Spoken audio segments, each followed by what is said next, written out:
भाई शरीयत पे मुसलमान कितना अमल कर रहा है, पहले ये तो देखिए शादी ब्याह के अंदर हमारे हालात क्या हैं।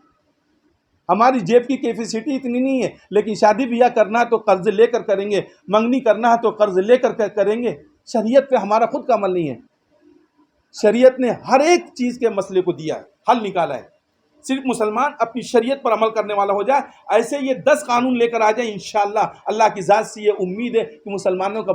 नाज़रीन अस्सलामु अलैकुम वरहमतुल्लाहि वबरकातुह। मैं हूं मोहम्मद जैद अंसारी और आप देख रहे हैं BNA 24 Urdu news. BNA 24 Urdu news में फिर एक बार आपका इस्तकबाल है।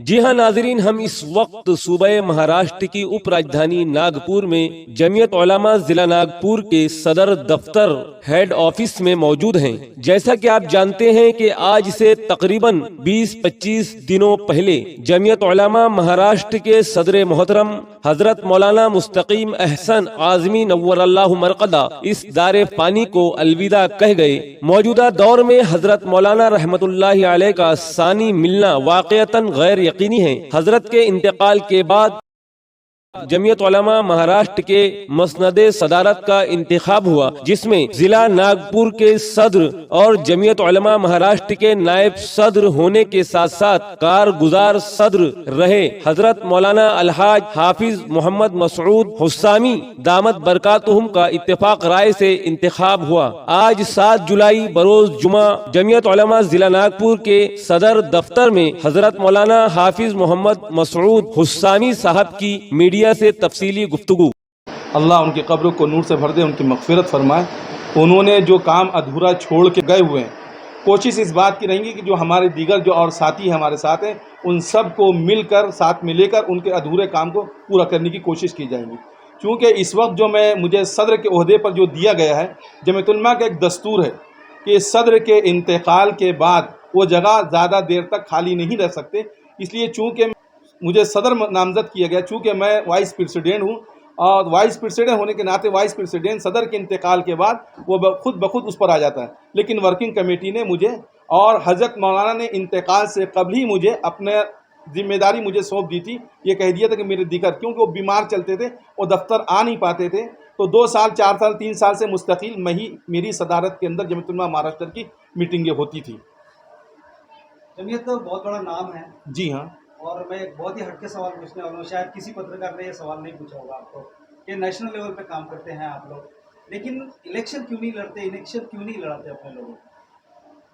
भाई जमीयत उलमा का जो एक दस्तूर है, ये सियासी जमात नहीं है। जब जाहिर बात है जमात सियासी नहीं है तो सियासत में इसका अमल दखल कुछ नहीं है।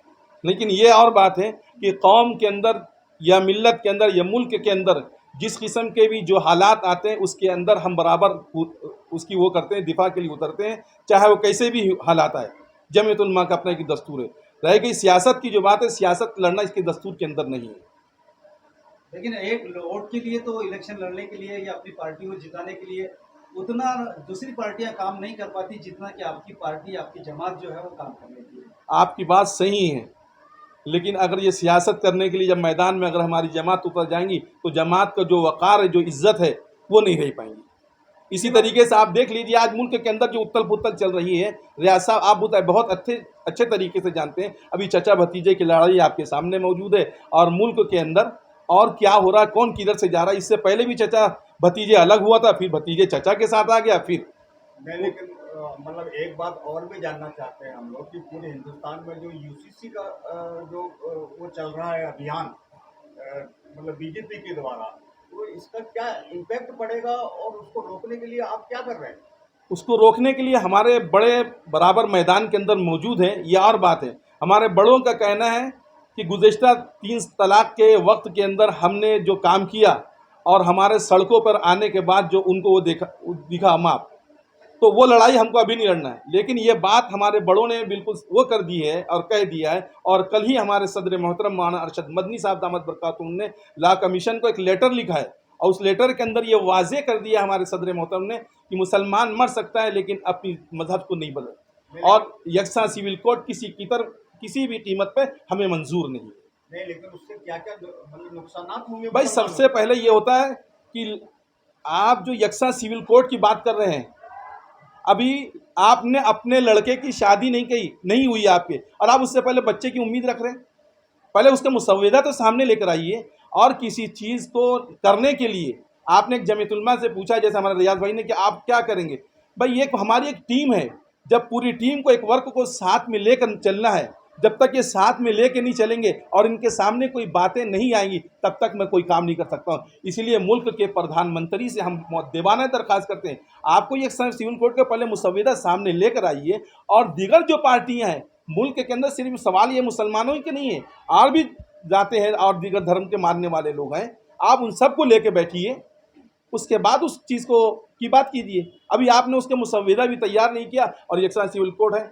हमारे बड़े ने ये कहा, हमारे सदर मोहतरम का कहना ये है कि इसकी लड़ाई हम रोड पर नहीं लड़ेंगे, लेकिन यूसी के ऊपर जो है हर मुसलमानों से उन्होंने ये आग्रह ज़रूर किया है कि उसकी जो भी आपके ऑनलाइन जो भेजना है आप उसको बराबर कीजिए। रोड पर इसलिए नहीं आना है कि ये मसला दूसरी तरफ ना चले जाए, क्योंकि आपको ये मालूम है अच्छे तरीके से कि भाई ये चाहते यही हैं कि मुसलमान रोड पर आ जाए, उनका मसला हल हो जाए, और उनका मसला कुछ नहीं है। आपका जो ये TNN है ये 24 नंबर है, और उनकी तैयारी 2024 की है।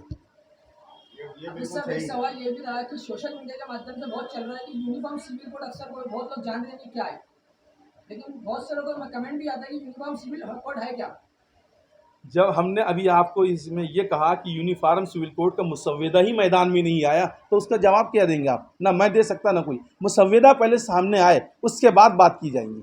चलिए प्रधानमंत्री की बात करते हैं। हमारे भारत के प्रधानमंत्री नरेंद्र मोदी जी जिस देश में मुस्लिम कंट्री में जाते हैं, वहाँ कहते हैं कि मुसलमान भारत का जो है बड़ा खुशहाल है और कभी उन पर कोई हमले नहीं होते। लेकिन हम भारत में रहने के बाद देख रहे हैं कि लव जिहाद के मुद्दे और कई तरह के मुद्दे जो है मुसलमानों को बदनाम करने के लिए उन पर जुल्म भी किया जा रहा है। तो जमीयत क्या इस पर एक्शन लेने वाली है, क्या करने वाली है? जमीयत उलमा इस पर एक्शन बराबर लेती है, मैदान से गाफिल नहीं है।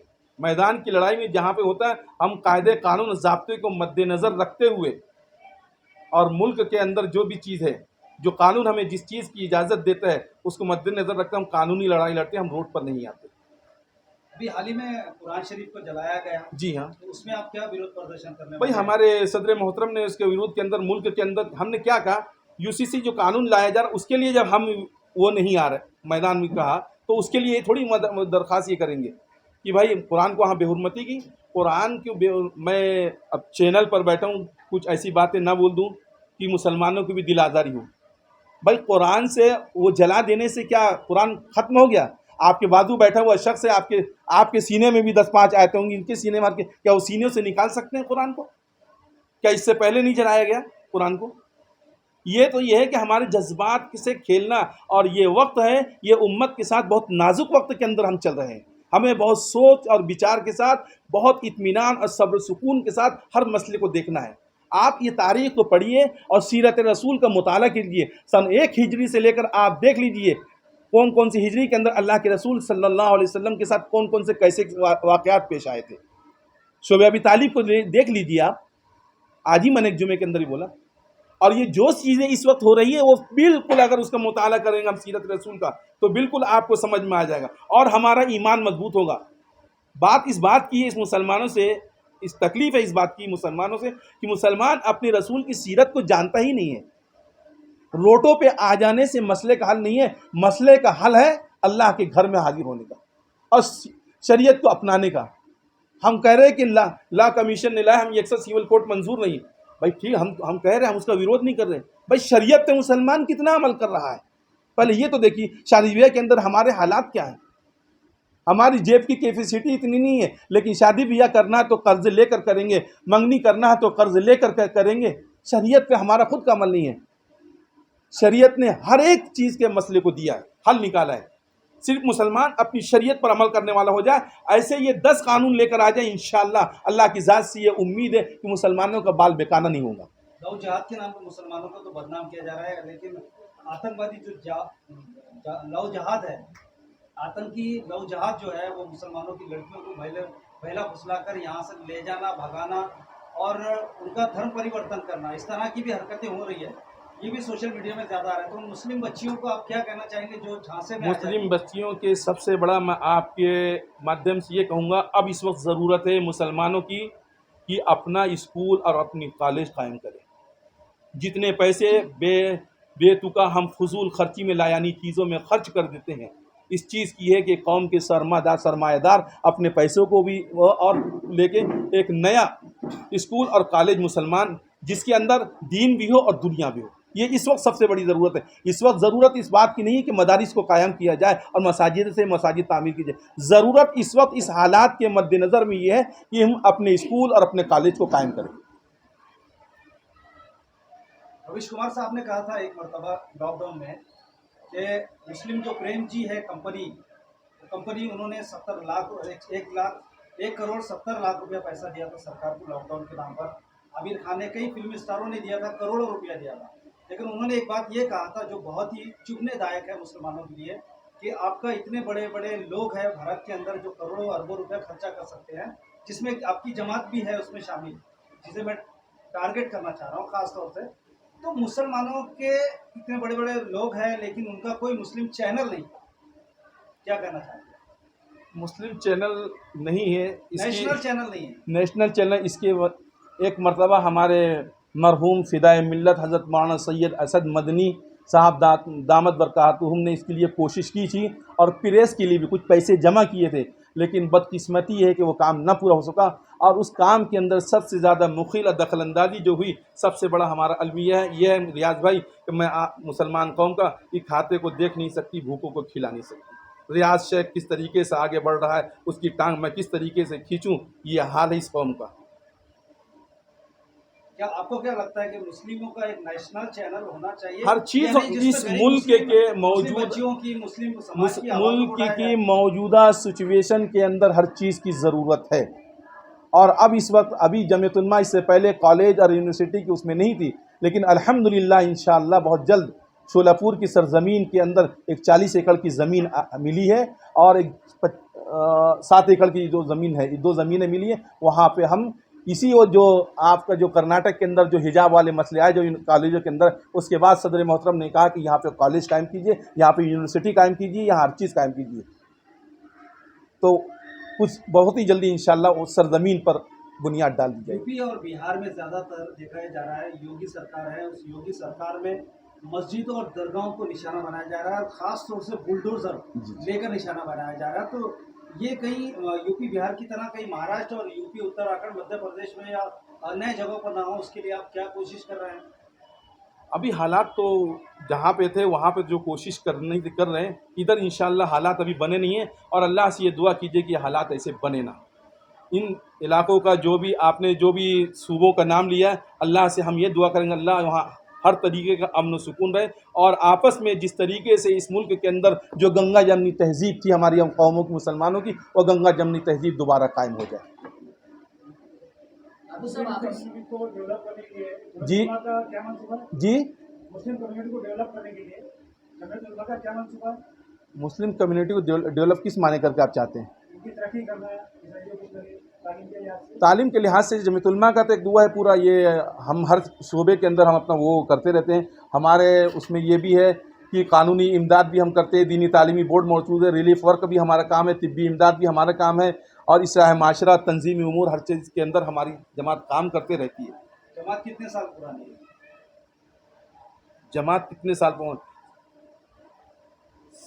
अगर इसका देखा जाए वो वजूद तो 1703 से, बाकी 1919 में बाकायदा इस जमात का नाम जमीयत-उल-उलमा हिंद रखा गया है। 1919 के आपके मुल्क की सबसे बड़ी सियासी पार्टी कही जाने वाली कांग्रेस, उसका भी वजूद बाद में है और उसके वजूद में लाने के लिए जमीयत-उल-उलमा ही है।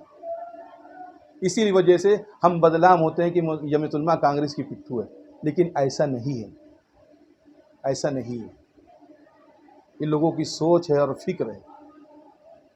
सभी आखिरी सवाल ये है कि आप नागपुर शहर के अंदर पूरे कार्यकर्ता और पदाधिकारियों को क्या मैसेज देने हैं जमीयत के प्लेटफॉर्म से? जमीयत-उल-उलमा के जितने प्लेटफार्म के जो पद अधिकारी जो लोग हैं, जितने ज़िम्मेदार हैं, जो ओहदेदार पे हैं, उन सब से मैं ये कहूँगा भाई मिलजुल के इस वक्त मुल्क के जो हालात हैं इसको हम अपने इख्तलाफात को बालाए ताक रख कर मिलजुल करके काम करें। सिर्फ जमीयत-उल-उलमा के पद अधिकारियों से नहीं, मैं पूरे शहर वासियों से दरख्वास्त करूँगा कि हम एक ऐसा मुत्तहिदा प्लेटफार्म बनाएं। तंजीमें ठीक अपने वजूद पर अपनी जगह पे मौजूद हैं, लेकिन कोई एक ऐसा मुत्तहिदा प्लेटफार्म भी हो कि जब सब एक साथ हो जाए, एक आवाज़ पे हो जाए। और सबसे बड़ा ये अलमिया इस शहर के अंदर जो मैंने देखा है, जो मुल्क के अंदर दीगर जगहों में जाने पर आया है, तो वहाँ सब एक प्लेटफार्म पर जमा हो जाते हैं। सिर्फ एक नागपुर का वाहिद एक ये ज़िला है जहाँ पे हम सब एक मुत्तहिद नहीं हो सकते। अल्लाह से दुआ करो अल्लाह ताला यहाँ पे लोगों के दिलों को नरम कर दे, और हम सब जब भी हालात आए कम से कम रोड पर तो हम एक हो जाए। नाजरीन, हम उम्मीद करते हैं कि आपको हमारी वीडियो पसंद आई होंगी। इसी तरह की ताज़ा तरीन खबरें और वीडियोस देखने के लिए हमारे चैनल BNA 24 उर्दू न्यूज को लाइक करें, शेयर करें, सब्सक्राइब करें और मुसलसल हमारे नोटिफिकेशन पाने के लिए बेल आइकन को दबाना बिल्कुल भी न भूलें। आपका खादिम Mohammad Zaid Ansari, chief editor and reporter, BNA 24 Urdu news, Nagpur, Maharashtra.